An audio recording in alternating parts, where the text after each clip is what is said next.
sitting here back at the Master Bike Build Show in downtown Bentonville with Matt from Anybody's Bikes. I just met Matt last night, and he had one of the better stories I've heard about, like, you know, I'm like, Anybody's Bike? I'm like, how'd you come up with that name? He's going to tell us that story right now. Yep, I'm Matt, and so Anybody's Bike Works started as Anybody's Bike Shop when I was in college in Eau Claire, Wisconsin, and it was the most fun job I've ever had, and it really cemented my love of bikes working there. Yeah.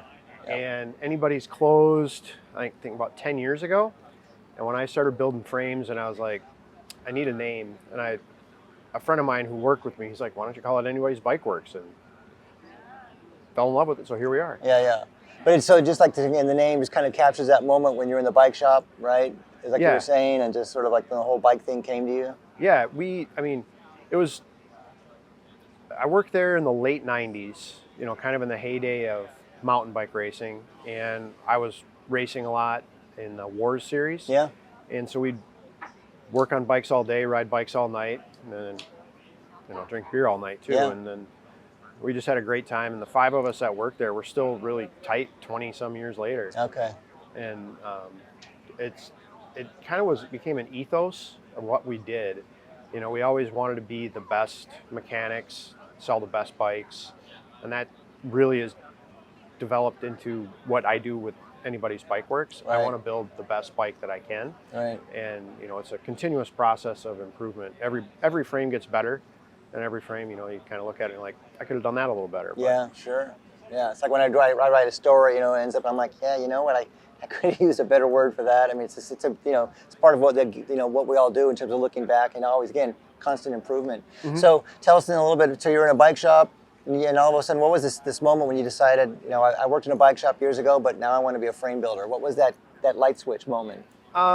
Well, after I left the bike industry, I also worked for Specialized and Trek for a couple of years. Uh-huh. And I left the industry, I think, in 2007. And I started working as a pipe fitter.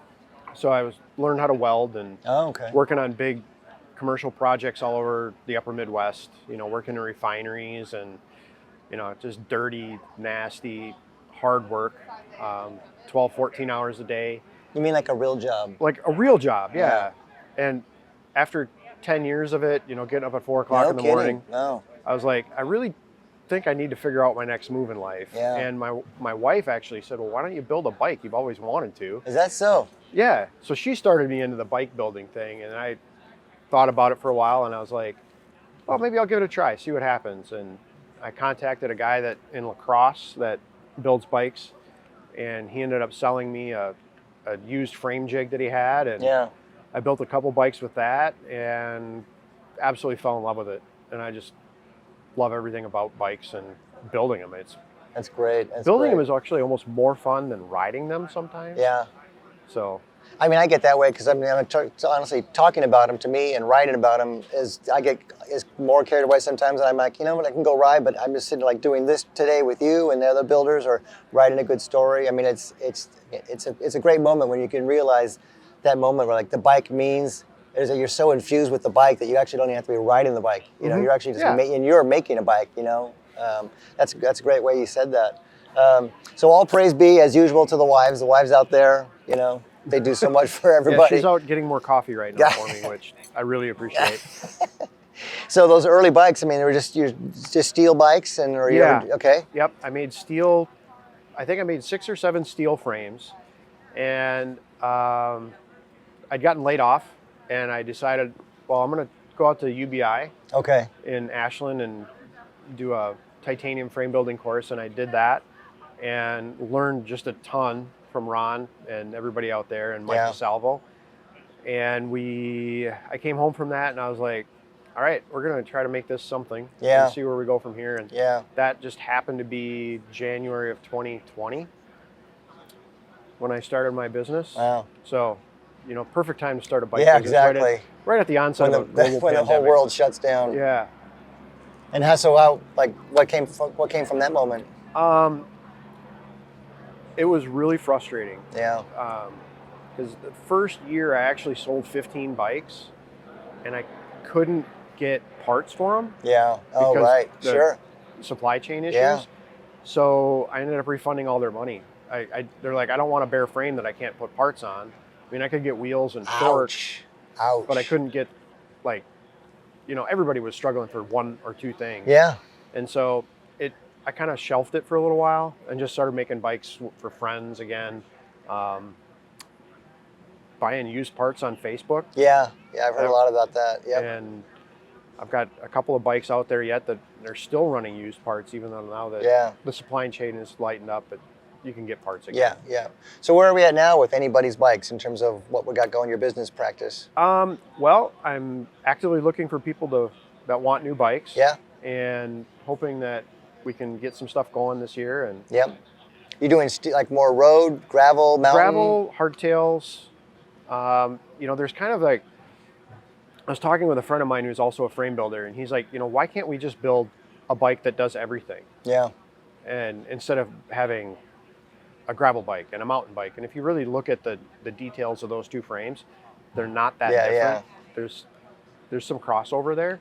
And so that's kind of what this one is. Okay. It's a hardtail that could be a gravel bike. Yeah. Pretty easily. Uh-huh. For me. And I built this one for myself as kind of an experiment.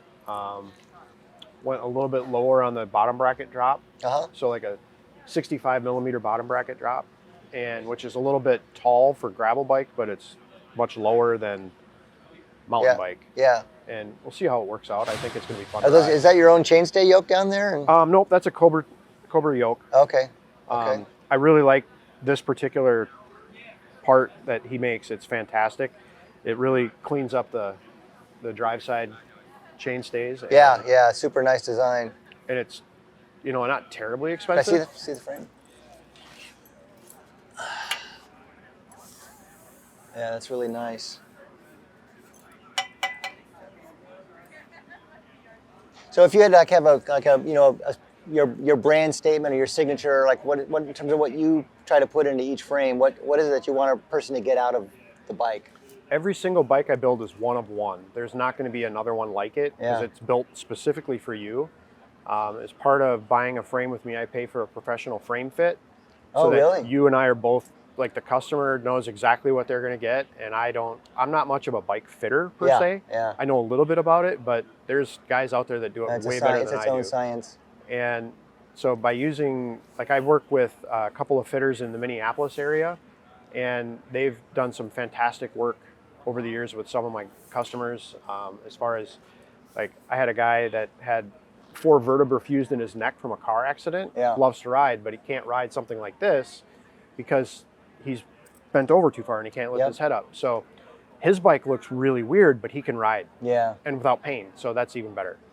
I just noticed your great head badge. Yeah. Beautifully, nicely done. Head badge.